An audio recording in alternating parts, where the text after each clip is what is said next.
The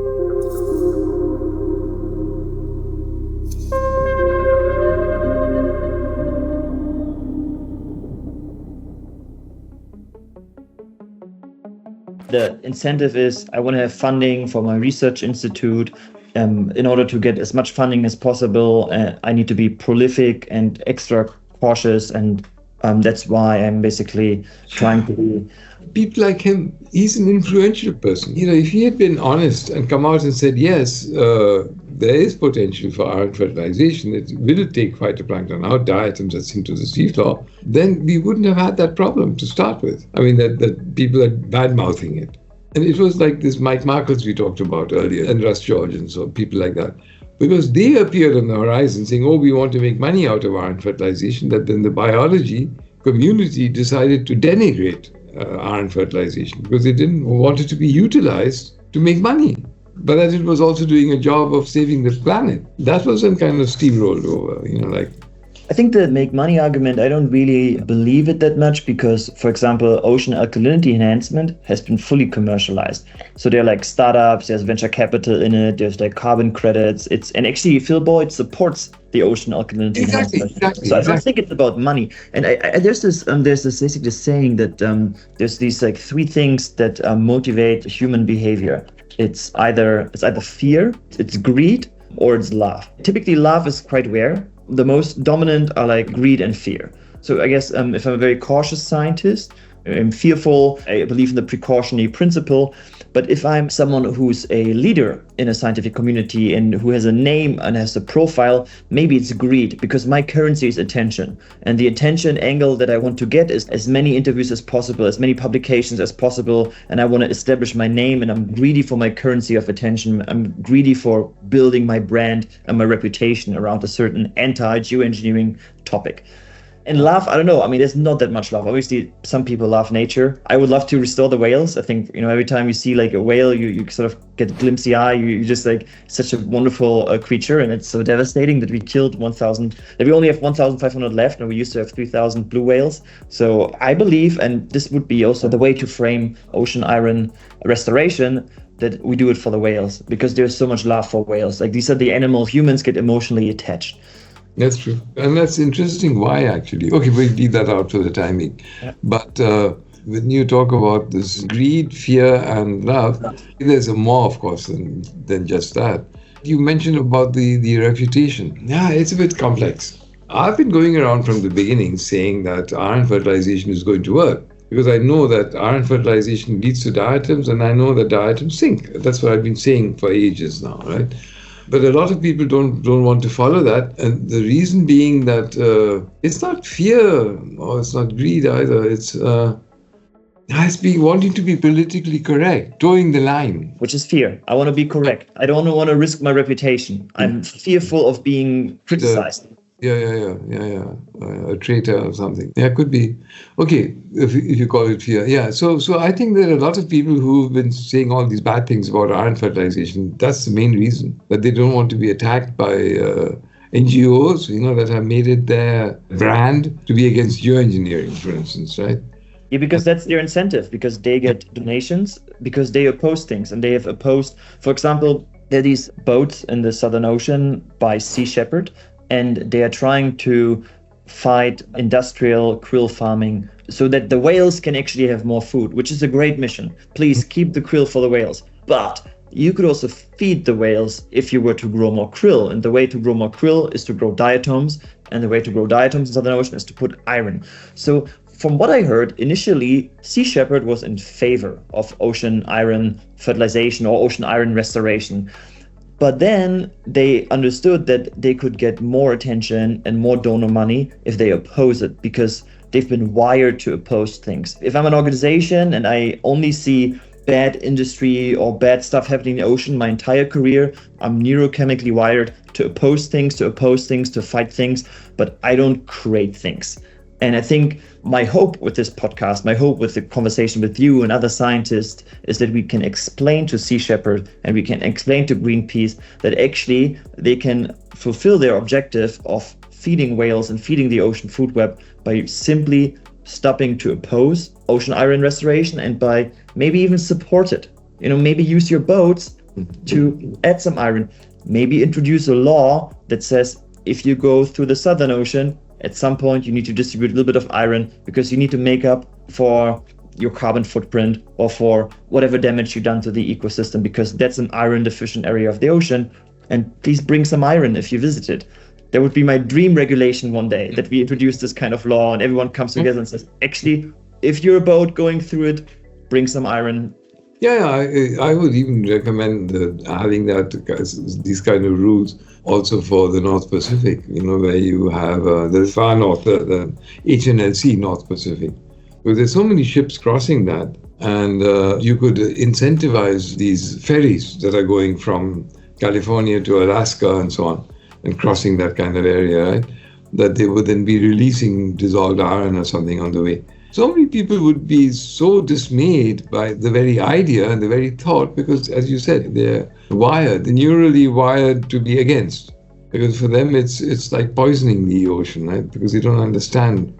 The reward mechanism in their brain is they get a dopamine rush by opposing something. That's how they've been trained. And I think those people just need to consume the right information and understand that actually you can also be in favor of things that are restoring the ocean. And you only want to put as much iron as we took out by killing not only the whales, but as we learned today, also other parts of the ocean food web that stored iron in the ocean. It's basically restoration. It's not geoengineering. We're just restoring what has been destroyed by fishing and whaling. So to me, that's like one of the least crazy ideas. It's not comparable with any other geoengineering category. Maybe it's even wrong to call it geoengineering because it's just restoration. It's like you're fixing something that you've destroyed.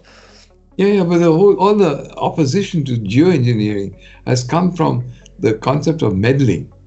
That humans are meddling, because we are always meddling. Whenever we do anything, we are meddling. If you just defecate anywhere, you're meddling because you're putting the shit somewhere. But then again, you're fertilizing, because that concept hasn't come across. And that's because we don't think in cycles. We think kind of, one way, now that feces are bad, therefore you have to flush them out and then it's gone, instead of recycling the stuff. This concept of recycling is at the base of all of this, right?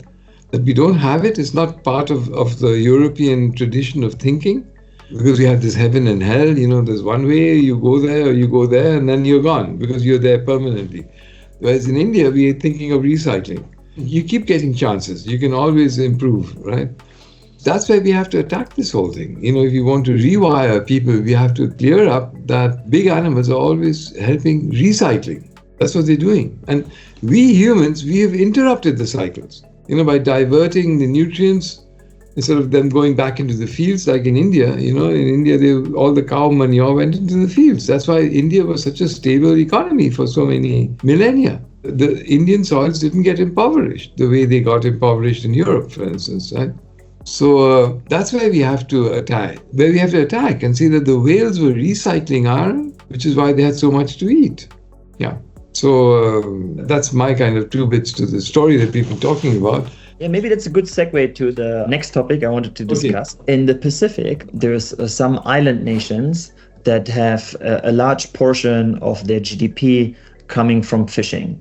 And actually, most of the money they make from fishing is not themselves fishing. It's actually letting fishing vessels from Taiwan fish in their EEZ, so in their exclusive economic zone.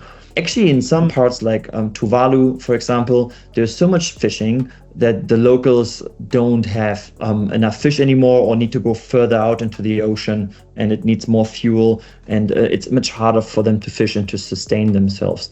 Also, some of these islands are sinking, so they only have maybe 20, 30 or 40 years left given the current rising sea levels. So worst case, maybe 20, 25 years. So what I've been thinking of, if you truly want to start a law, you need to start with a law somewhere. The law needs to start in one country, one island nation, one jurisdiction. So it's, I think, only like 3 or 4 islands that may have the right macronutrient conditions, and we can discuss this in more detail with some more data. I guess parts of Marshall Islands, parts of Micronesia, Kiribati, Nauru, and Galapagos, I think maybe. So I do wonder if maybe one of these island nations could introduce a law which forces external fishing vessels, let's say I'm a big fishing company from Taiwan and I make a lot of money with fishing, to force them to deploy iron sulfate or some other iron compound in their journey in their EEZ. So if you want to do fishing in our territory, you need to fix what you take out. You need to restore what you take out. And you could probably calculate this, and probably if you go fishing in the EEZ for like 1 month, you need to bring maybe 100 kilograms of iron. Maybe it's 200, maybe it's 500 kilograms of iron. So it wouldn't necessarily be traceable from space. So you wouldn't then observe all these algae blooms. It wouldn't be like a scientific experiment where you have then a lot of like clarity around the data.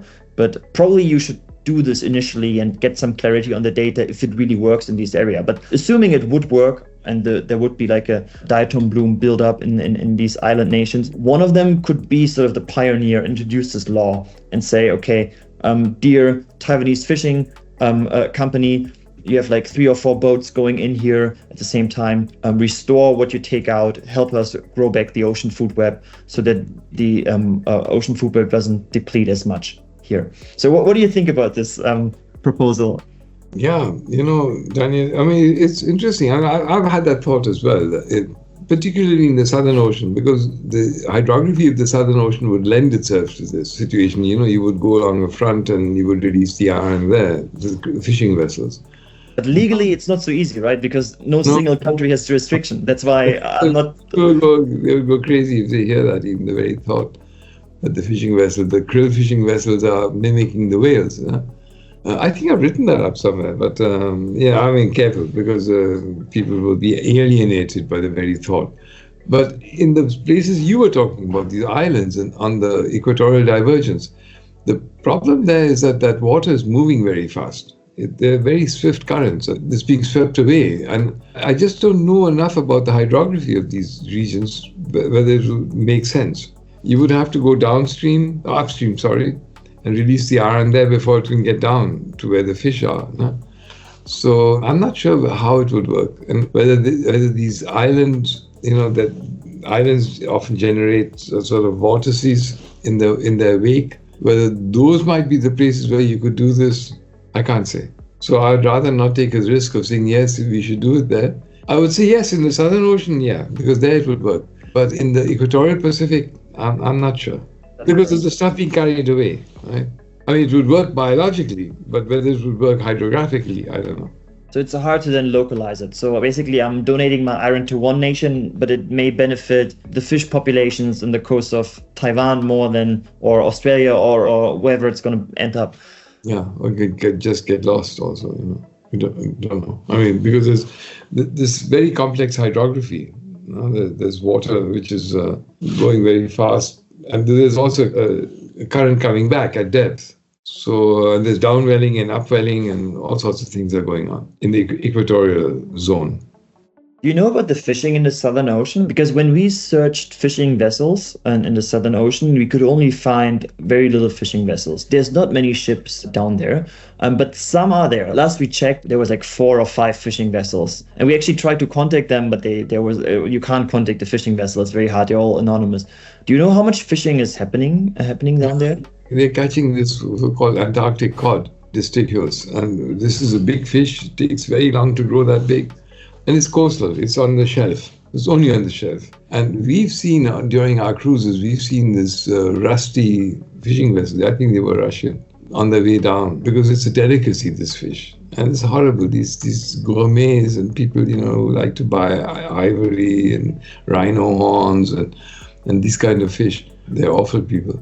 So they pay huge sums for this Antarctic cod, which is why these fishing vessels go down there. They're only few, but then their catch is very valuable. I mean, they're getting this cod. That's why there's so few, because there's so few fish. There's no fish in the open Antarctic, Southern Ocean. It's krill, because krill has replaced it. No? And there are some fish, pleurogramma it's called. It's a bit like a herring in the Antarctic Peninsula, but there's no fishery on it that I'm aware of. It's this Antarctic cod that is so interesting. Yeah. That's it, what I have to say for the moment. Interesting. Yeah, maybe that's somewhere to start. I'll have to explore that at some point.